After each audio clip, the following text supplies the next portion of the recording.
We're live at 7:54. We're gonna have a little shortened version today, probably half an hour or so. But I wanted to talk about this vehicle. I've been getting a lot of stuff on my feeds on this. And now and this is interesting because I'm a big top speed guy. I always have been. I've always been way more interested, even back when I was reading all of the car magazines. I read I was a little bit of an anomaly because I read Hot Rod and Carcraft and all those kinds of things, a lot of do-it-yourself stuff. But I also was an avid reader of Car and Driver and Road and Track and Motor Trend and Automobile and all of that stuff. Even though Automobile promised us no boring cars, they immediately went to SUVs and all that stuff because that's where all the money was. So shame on you guys. But I read all those, and the thing that I liked about the Road and Track and Car and Driver and Motor Trend is that on one of the pages near the back, they had all the specs of the vehicles. That's all I cared about. They had like top speed and 0 to 60 and quarter mile and all that stuff. And that's where I would go get all that data. And I was most interested in the top speed. We'd always like go through there. My buddies and I would like, okay, what does a Lamborghini Countach S, 5000S, what does that do? What does the Ferrari Boxer or Testarossa or anything, and all of the supercars after that, those were 160, 170, 180 mile an hour cars, kind of more normal for things way back then. But we looked at that stuff and I'm like, yeah, that would be so cool to have a car like that. And it is. But now we look at how fast these cars have gone, all of these different kinds of supercars anymore. There's so many different kinds of supercars now that I can't even keep them all straight. Maybe I've lost my touch, but there's so many different ones and so many specialized ones and so many one-offs and two-offs. We know McLaren and Ferrari and Lamborghini and all that stuff, but there's a lot of different ones that are really kind of cottage things. And this Wangyang, which they really need to get a better name for that. And maybe it means really something, and it's obviously from China. The interesting thing, though, on this car is, first of all, they went really, really fast with it. They went 496 kilometers an hour, so just under the 500 mark. But you know what that means, and that's kind of why I wanted to have the discussion about this tonight. Is that's really fast. That's 308 miles an hour, I think, is what they said is it translates out to. I didn't do the math on it, but somewhere near there. So it's over 300, which is good. That's fast. I mean, we can all argue about whether or not that's necessary and the steps that they have to go, that they have to take, and the places that they have to go to get it to do that, to get it to go that fast and to be able to unleash all that power. Because they're saying that it makes over 3,000 horsepower. And I don't think that this has, I tried to look up the specs and I couldn't find any listings for it having any kind of like gasoline burning engine. I think it's all EV. So somebody correct me if I'm not wrong.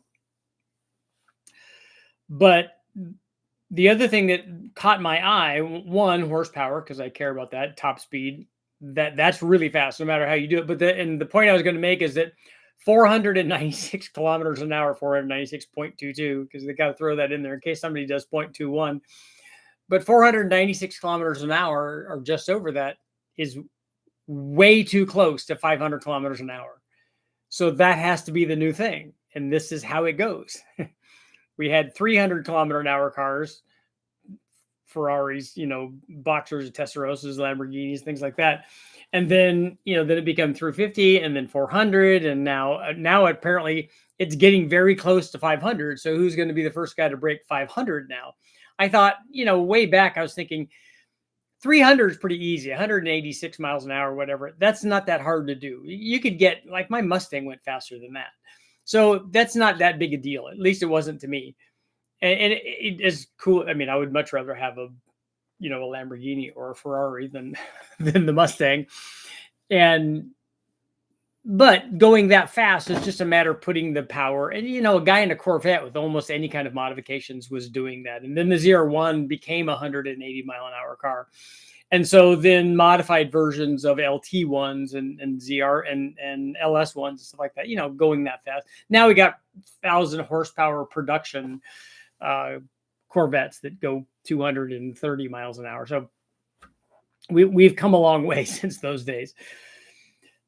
But The other thing I noticed in the spec sheet, in addition to the 3,000 horsepower, is that the curb weight of this thing, it's over 5,400 pounds. So for me, as a Bonneville guy and a top speed guy, the immediate like alarm that goes off for me is, what about the tires? How do you get tires for that combination of vehicle weight and obviously downforce and speed? How do you like what that's the one thing, even more for me, even more important than the technology behind getting the electric motors to do what they do and getting the control strategy to deliver the voltage output to those motors and getting all that worked out, and with computers and having that available to you. How do you get the tires work for that weight? And because we're always concerned with that stuff, and the Bonneville guys get concerned with that. One, because a lot of the guys are going very, very fast. Except for at Bonneville, it's hard for some of those guys to put power down. That they have so much power and limited traction, so they add a bunch of weight to it. So then that becomes a consideration. The aero load on the vehicle at speed, the tire speed, the vehicle weight, all of that stuff is like a real concern. And so I'm amazed that they were able to do that. And these are kind of just the things that I'm thinking about while I'm watching this stuff, and watching this like cat and mouse game with all of these like supercar guys, Ferrari and Bugatti and I guess to some extent John Hennessy and some of those vehicles too, that they're all trying to go faster and faster and faster, and it's all a game of one-upmanship. And I have to think that the person that's on top, that's a bragging rights or an ego thing, but it also has to translate into sales. Because if you're a guy that can afford a car like that's might be millions of dollars, you don't want to drive that and have somebody pull up next to you in a Wangyang that can tell you that it's faster. You probably just don't want that to happen. I myself, if I had McLaren F1 money, I wouldn't care that car went 300 miles an hour. It wouldn't bother me in the slightest. And that's the kind of the thing that I want to have a discussion about with tonight is that important? Like, let's see, we're going to start our poll.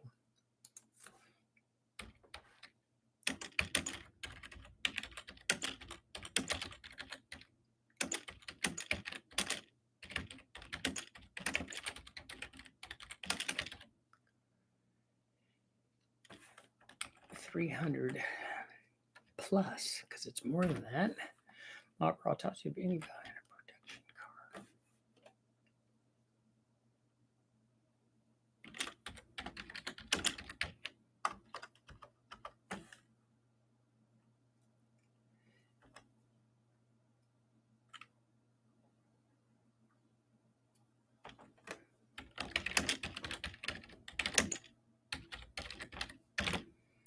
Okay, is a 300 mile an hour top speed of any value, is 300 miles an hour, is a 300 mile an hour top speed of any value in a production car other than bragging rights? Could you go use that? You couldn't even really go use, well, you might be able to use that at the Silver State. Man, I wouldn't want to go off the road at 300. That would be something. But like I said, if somebody else's goes 290 and yours goes 300, you win. In the bragging rights thing, you get to do that. And also, I like the fact that manufacturers and I don't know if this is, I don't want to throw shade at these guys. I don't know if this is an upstart thing but I like the fact that guys, whoever they are, whatever this team is, whatever the company is, that guys got together and they sat in a meeting and said, you know what we need to do? We need to build the fastest production car in the world. I love it when people do that. I like when people decide to do something grand and then go out and do it. That's how we all get better as human beings. If somebody decides, you know what, I'm going to go climb Mount Everest. I think that's awesome. I think that's an awesome idea. And then they go do it. I'm going to go find the source of the Nile. I'm going to go to the moon. I'm going to do whatever those things are. Build the fastest production car in the world. That's just cool stuff. And that's how we, that's how everything gets better. Oh, by the way, I did have my first official ride in the Treehouse elevator tonight. My goal today was to get the guides up, get the basket up, get the hoist hooked up, and it's not perfect. it needs some tweaking, but it does go up and down, and I even rode in it and went up and down, so it does work. I'm going to have to adjust a couple things, but that's all part of it. That's all part of the fun, making it all right.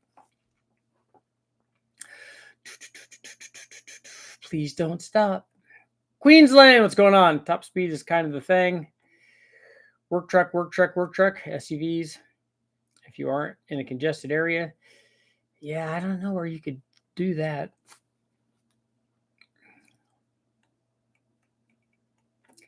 They sell those cars under the AN brand in Southeast Asia. Okay. 1 horsepower, 746 watts.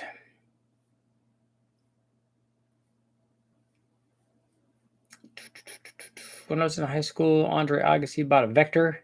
They claimed the Vector could do 300. Yeah, I don't think it could. I remember the Vectors. In fact, I thought that Lamborghini or somebody bought them, and I remember seeing some with Lamborghini drivetrains in them. 3,000 horsepower won't last long on a battery. No, it won't. I'm sure that they got to that speed as the available resource was running out. So curious about the tires. It was a huge deal with the Veyron record. Yeah, and all of those cars like that are, it's always been a thing. Hellcat has 14 minutes of fuel at wide open throttle. How long does the electric car have? Would you even need air in the tires at 300 miles an hour? They might have to run vacuum in the tires. Plenty heavy. Yeah, 5,400 plus pounds. That's quite a bit. Tire heats. Yeah. They talked about that and were very concerned with that out of the Silver State because we're running for even longer than Bonneville. We're running, essentially flat out for some of these guys, 30, 40 minutes. That's a long time. And they did have tire problems. That's what took out the guy and his wife in the Ferrari, but he had old tires on it.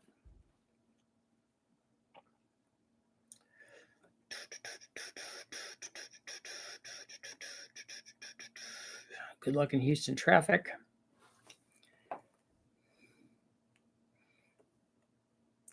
All right, get that frosty cold beverage, Mike. Michael B.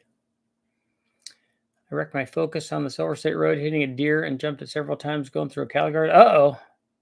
I was fine. 2015 Focus is a great rally car. I drove a Focus out there. I had a Z-Tech Focus. I think it was a 2000, somewhere in the early 2000s. But I like that car. We did a bunch of stuff with it. I answered no to the poll. It would be cool to go 300 miles an hour one time for sure. I don't think I've ever been 150. Tree Fort sounds awesome. Yeah, the Tree Fort's coming along good. Unfortunately, now with the Tree Fort was basically kind of all done. It just had a ladder you could climb up to the second story, and the first story was all done. And I had the guns, the water guns, and all that stuff done.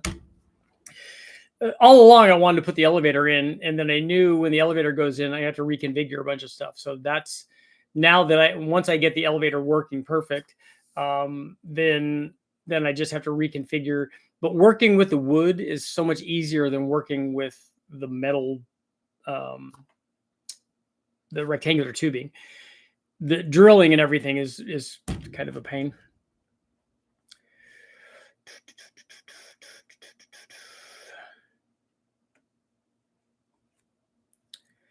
When will your LS Turbo Kit be sold? When will it be available for sale? I don't know yet.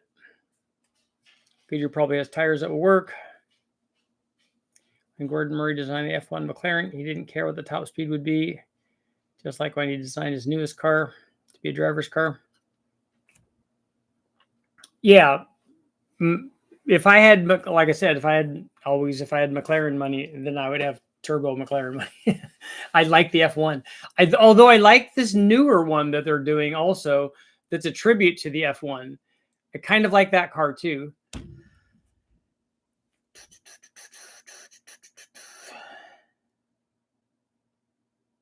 UID isn't a small company. It's necessary for the sake of the evolution of man. Let's see how that car does in an impact. Larger aviations will have flying cars soon. No more tire problems. Wangyang Auto is for Chinese. Looking up, admire. Oh, that's very cool. Didn't Callaway have a C4 Corvette that would go 250? The Sledgehammer went 250, but it was a one-off, very modified Lingenfelter built motor in that thing. A lot of people, especially now that we've gotten so much time has elapsed since that happened, that people think that Callaway, that the twin turbo Corvette, the Callaway twin turbo Corvette, the production one went 250, but it did not. It was only like 100 horsepower or 150 horsepower more than a stock Corvette. So, and a stock Corvette was like 245 or 250. It was not very much. So it was, and a Corvette was a 150 mile an hour car back then. And the Callaway Corvette was 180-ish mile an hour car, a stock, or the twin turbo one. If manufacturers made a car that could hit 300, only 1% of people could afford it. Yeah, I think that's the case for all of those supercars. When you're talking about cars that are in the millions of dollars, I watched one of the things online where, and I forgot the name of it. Somebody might know. You guys might know. Where they do drag races of like 3 or 4 different cars of like, hey, what is the, all of the different supercars, what do they do against each other basically? Sometimes they race Formula 1 cars, sometimes they race bikes. So they've raced the that Formula 1 inspired van. They've raced all kinds of crazy stuff.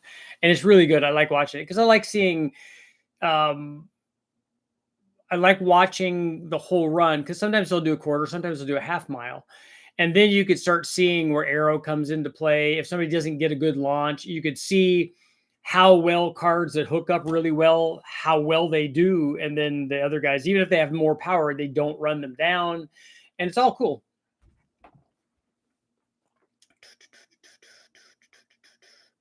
Thanks for reading on my parade. Well, that Sledgehammer car did go 250.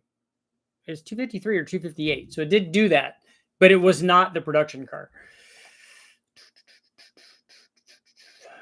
Car and Trevor did that Flight of the Eagles in the 1990s. They had some crazy Germans, a W124 E50 going around the track, nearly 200 with the AC on. Yep.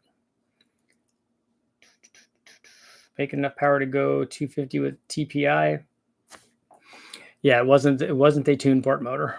The intake manifold was not a tune port manifold. It was a tunnel ram.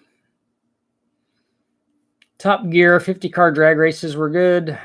Oh, 20 car drag races, yeah. Didn't the Sledgehammer have an aero issue? Yeah, they had an aero issue feeding the turbos. And it didn't, the Sledgehammer never crashed at speed. What temp should I set my fan on and off? I have a single fan on my 69 Camaro and LS1 heads, 500 horsepower. What is your thermostat set at?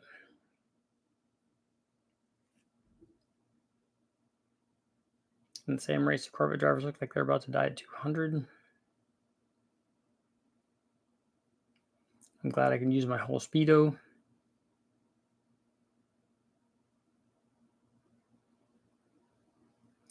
If Lingenfelter had not passed, he would have had a car that could have been 250. Lingenfelter built the motor for that Sledgehammer car. And I think, if I remember right, I think he did the driving. For the test of those modified vets, they did 200 plus, but the drivers looked nervous. 200 miles an hour in a Corvette is not even in a C4 Corvette is not difficult at all. Thermostat 190.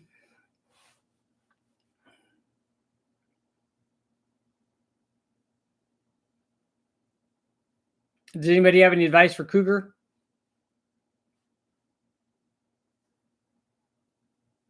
Maybe on at 200. And 190 is fine. You'll get mileage that way. If you want to put a 160 or 180 in it, that's fine too. Anything over 80 miles an hour is not useful, but 0 to 80 in 1 second is very useful. That would be pretty fast.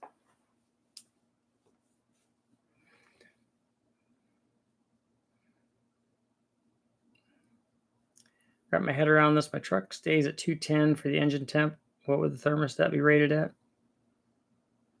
If it's a factory thermostat, it wouldn't surprise me if it is that. At 215, then back off at 185. On a 190. Okay. The thing that you don't want, you need enough room, and that's 30 degrees. You need enough room that you don't want the thing cycling on and off all the time.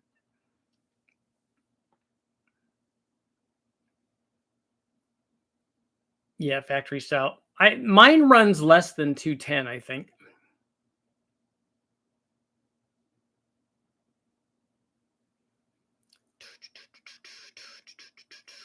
You do get better mileage with hotter temperatures.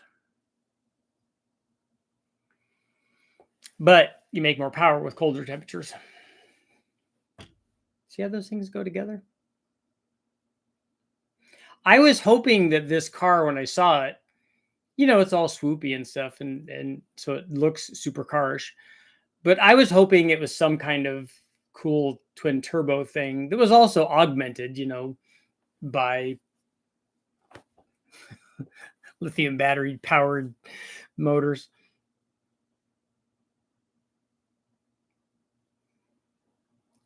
Texas does have 85-mile-an-hour speed limits in certain areas. What cars have the best aerodynamics from the factory? I don't know is there something better than the Honda Insight?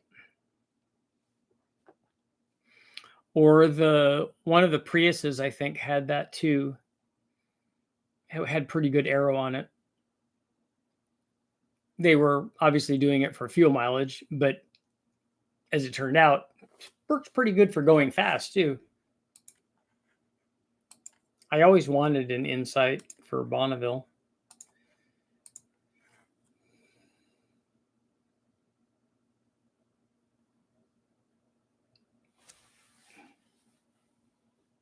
What do you think about the new generation NASCAR set being used for top end 250 miles an hour? What do you mean? A new generation NASCAR body being used for high speeds? We saw that way back in the day, and it wasn't. This was pre like super aero stuff. It was an old Monte Carlo, I think, and I think it was in the 80s that they ran that. Road and Track, or one of the magazines, compared it to a Le Mans 962 Porsche, a long tail, but like they had multiple setups. And the Porsche ended up going in the mid to high 220s, I think, and which was fast, but nowhere. I mean, the Cup car just went out, just ripped off like 240. I mean, it was, and I don't know, I think that they would go that fast. I mean, they were making, I mean, I'm sure in the 80s they were making 850 or 900 or something. Teslas have better aero than my first gen Insight. A Tesla probably has more frontal area though, doesn't it?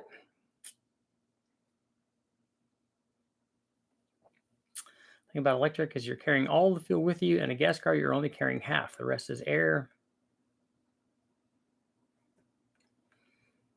And you're not even carrying half, because what's the air fuel ratio?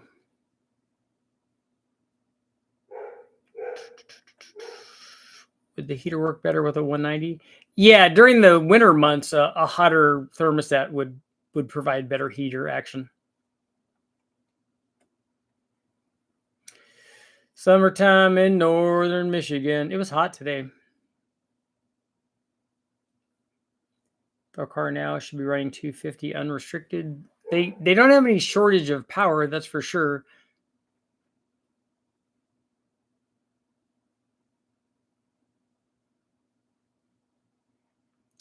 Would adding longer velocity stacks on a side draft Weber carb lower where peak torque happens? Yes.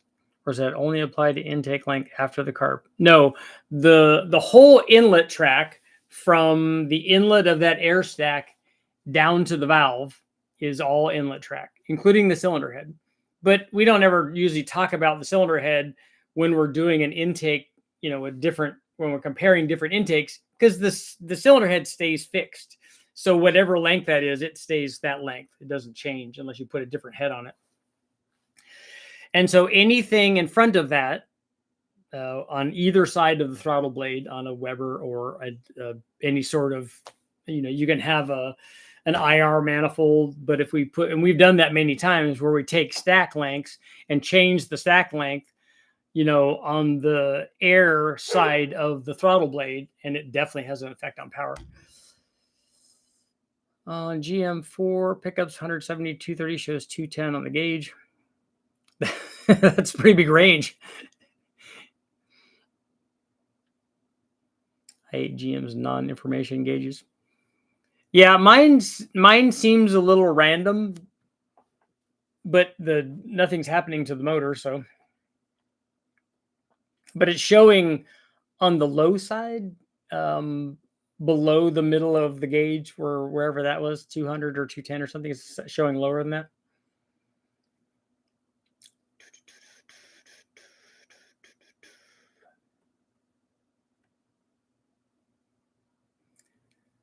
Oil pressure gauges on GMs are fiction. Yeah, my oil pressure is lower now. My Marauder's doing the same thing. Gauge on cluster is fine. STC shows 230.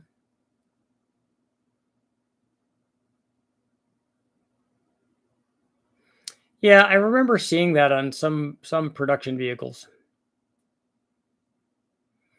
I remember the tax being way off in the Hondas. So there's something else going on with that too. Might have been a coolant temp sensor. I ended up with a 160 before I realized it was lying. Yeah, that's why when I was doing the oil pressure test, I put a mechanical gauge on it just because I wanted to. You have the oil pressure, then you have something that's reading the oil pressure, and then sending a signal to another thing that's telling you the oil pressure. There's a lot that could go wrong there. I'm using an AEM oil pressure switch. Okay.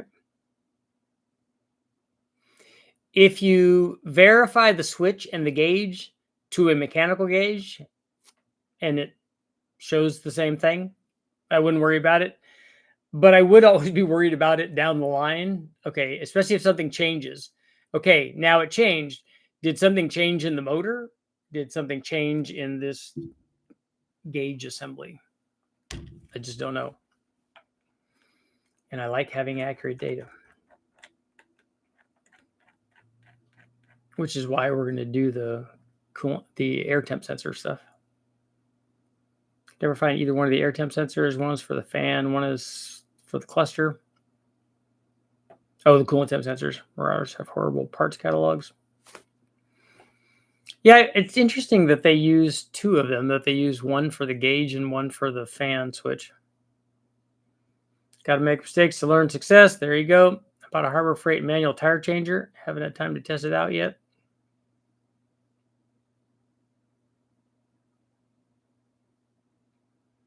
Like the Innovate MTX gauges. You can daisy chain them and data log the gauges.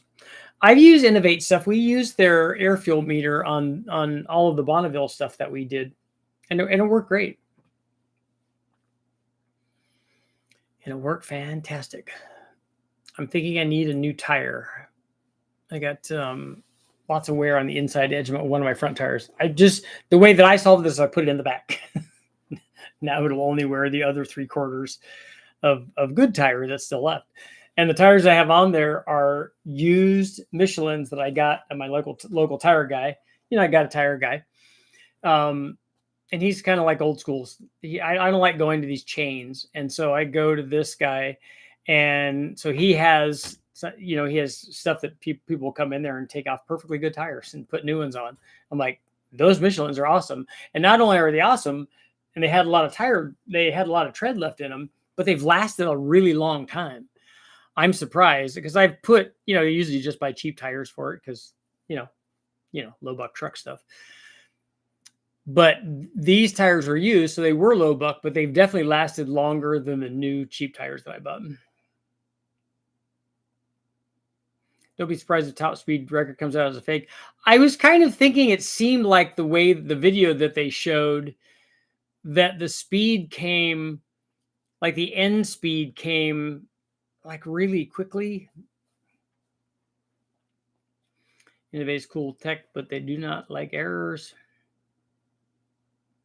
Yeah, I'm kind of curious. I want to see if it's an AI thing, which also would be funny.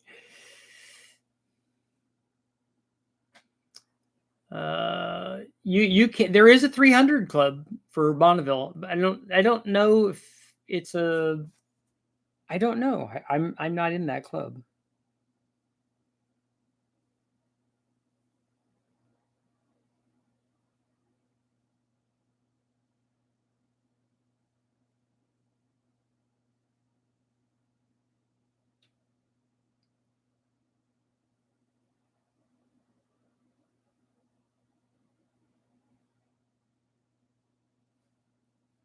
Looks like it's blue.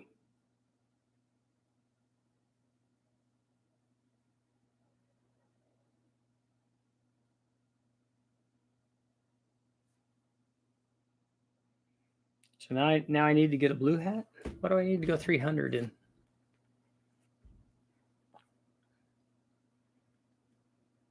I'm still waiting for the duck head attachment for it from eBay.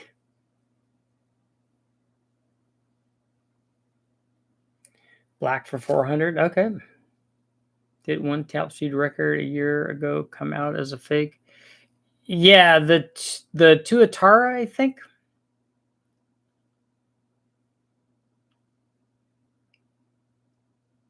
What do you get when you go 300 in a plane?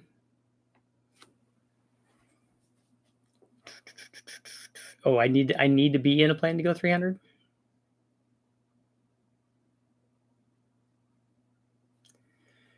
Yeah, I don't know.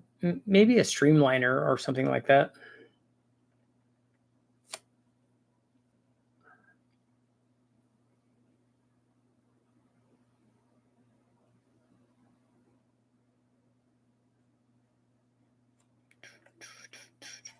How's our poll doing? Is a 300 plus mile an hour top speed of any value in a production car other than bragging rights? 64%. So got 2/3 and 1/3 really.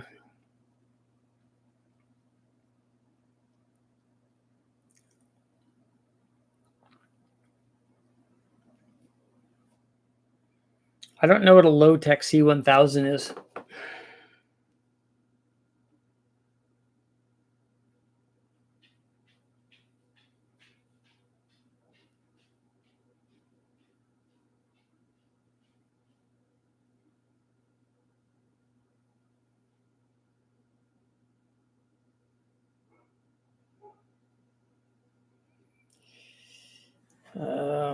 It says it's 1,000 horsepower twin turbo 5.6 liter V8. That's not going to go 300. Its claimed top speed was 268. This was never verified.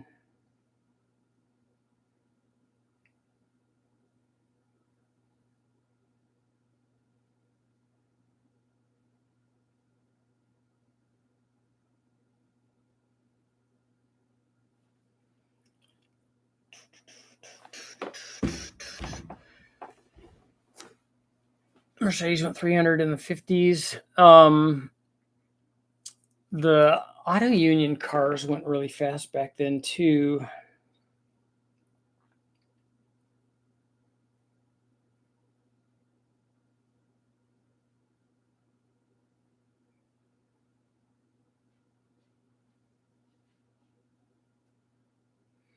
The W Mercedes cars were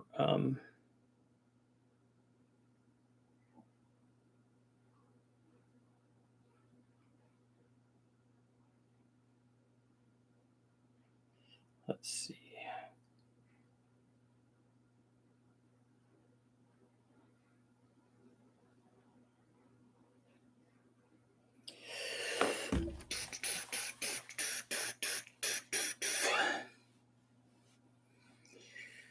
Sledgehammer C4 did 260 with less than 700.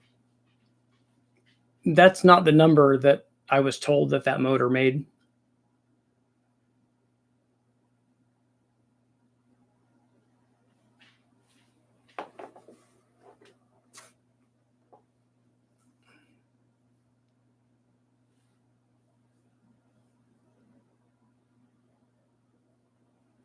I don't know how fast a C4 could go with 2,000 horsepower.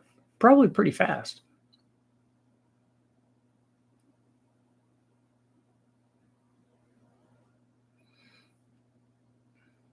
More than 800 is the number that I was given for the Sledgehammer car.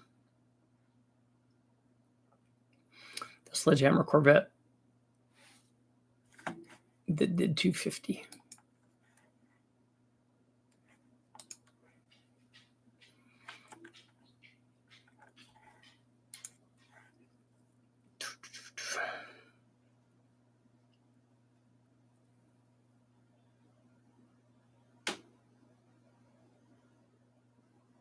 Working with carbonite streamliner guys. The 500 head should be purple. That's good. Red and blue. I like it. So I wonder what guys that go 600 and 700, like Gary Gablich and those guys, and then what is it? Green is the guy that did the thrust, right? Drove the thrust. Personally, I'd rather go 200 in a Black Hawk than 300 in a supercar, but that's me.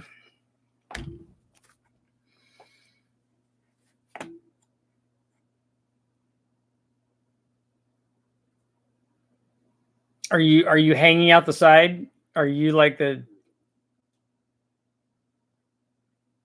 gunner?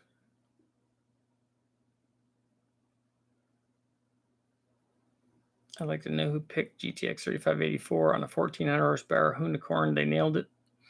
Probably pretty responsive, huh? Was that a Coyote motor in that thing? Feet hanging out the cargo door, of course. There you go. Are you manning the 50? Was a Hennessy Venom F5 verified? Didn't it go 300? I don't think that it's gone that fast, but I don't know.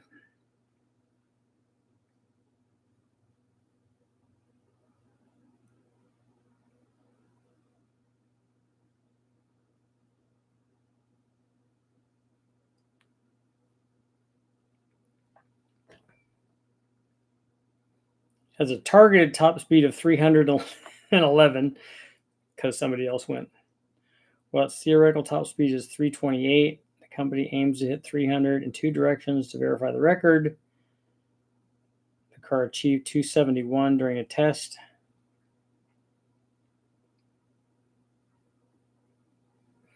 And their goal is 500 kilometers an hour, which is 310.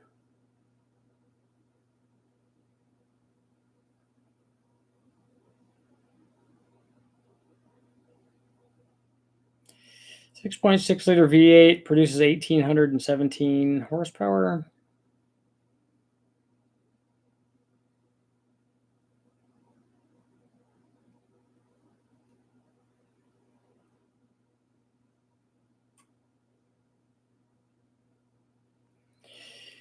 That's fast. 150 is fast on the ground. It's fast on a motorcycle.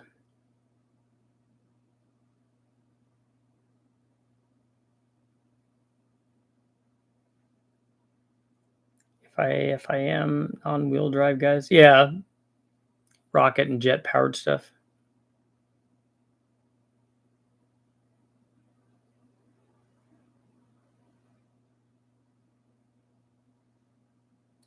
$80 miles an hour and water's moving. Yeah, that is fast in a boat, especially a low one, a low V drive kind of thingy, or jet. 40 on a mini bike. Yeah, I don't like going 40 on my. I ride a mountain bike, and I ride mostly on the road. I do go off on some trails, but not like getting after it. Just mostly so that I can climb hills with it.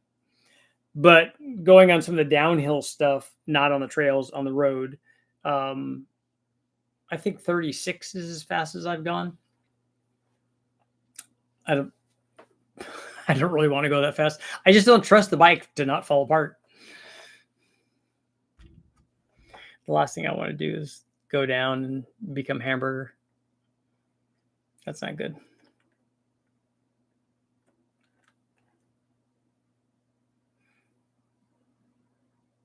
You know who went fast is when my wife Lisa was doing triathlons on road bikes.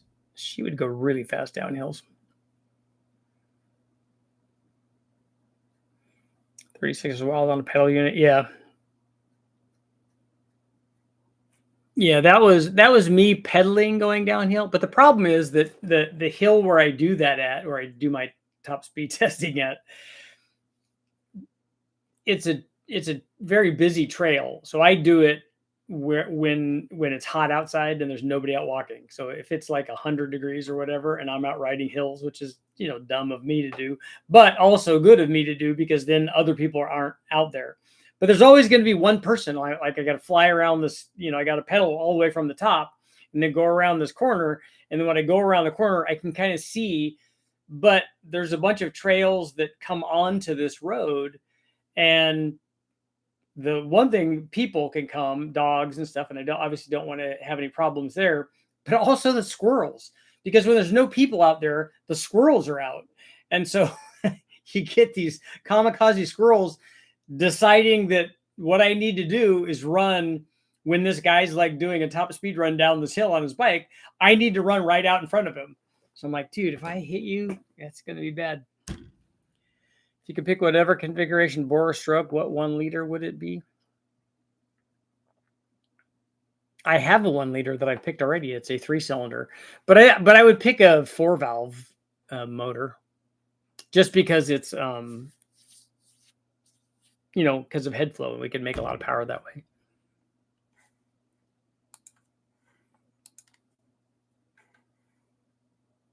And a 1 liter production motorcycle engine works really good.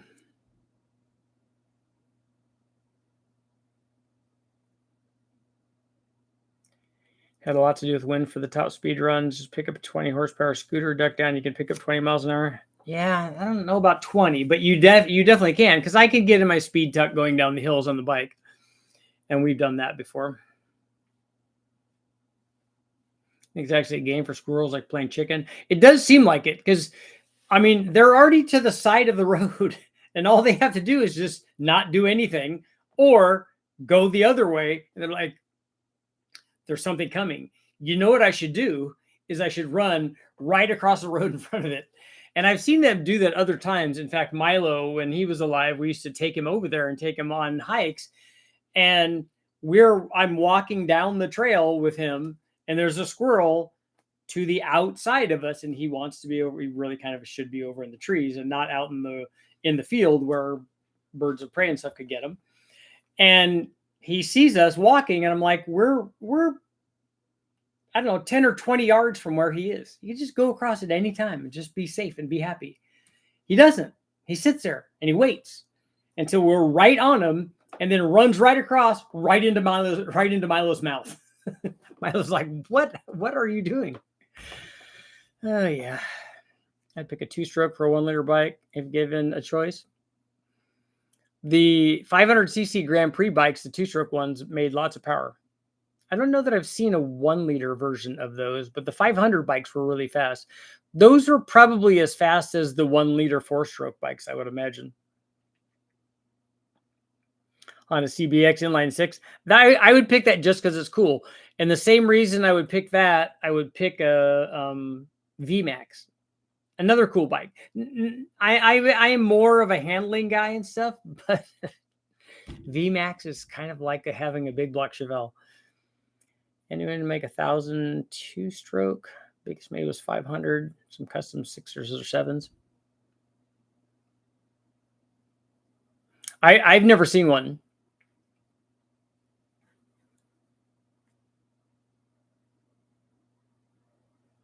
I had a 500 Interceptor, which that was a V twin, right? Yeah, I think it was. Anyone make 1,000 2-stroke? Oh yeah. 6733, right at 2/3 and 1/3.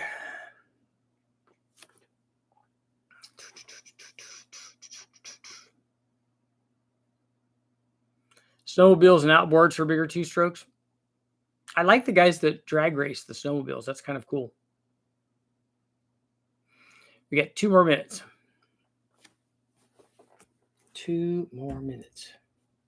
5,400 pounds. That's like a truck. She looked like a Jaguar, except she's a truck. I do got like all kinds of splinters in my hands. Wood and steel splinters. All kinds of nightmarish stuff. I did get to ride the elevator, which is good. VMAX is not the most important on a bike, but for the track times you need a fair amount of speed.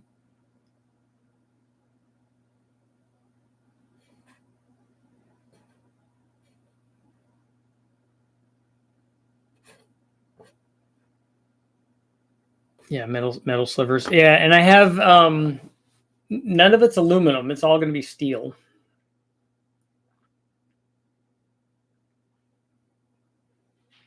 Lots of drilling.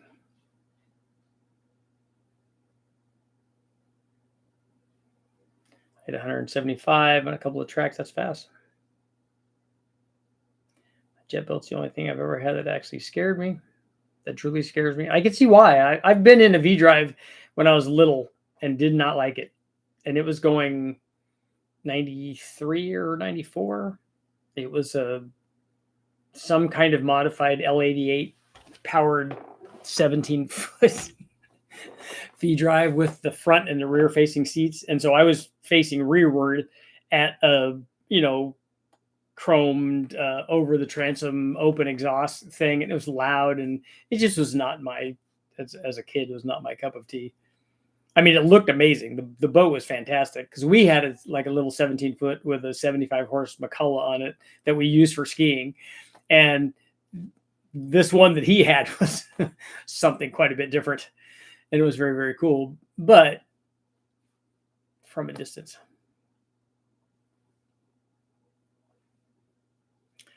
175 on two wheels feels faster than a car. I agree. I've been 145 or 150 in my on my 750 GSXR, and that was enough. That was good with that.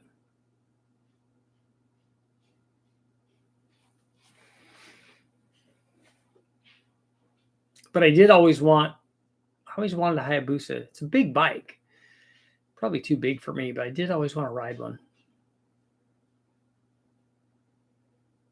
Or maybe a ZX14 or something. Anything that, goes 200. Not that I would do that probably, but.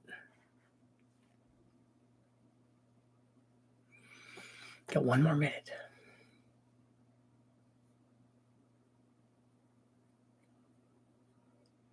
Near.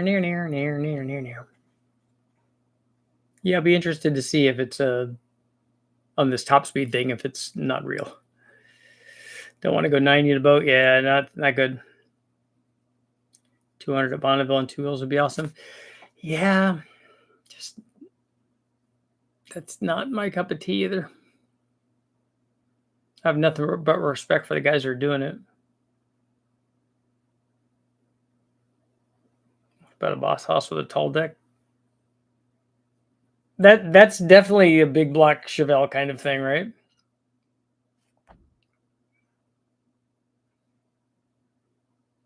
Turbo Hayabusa Prius. Yeah, they did that little smart car, right? That's kind of cool.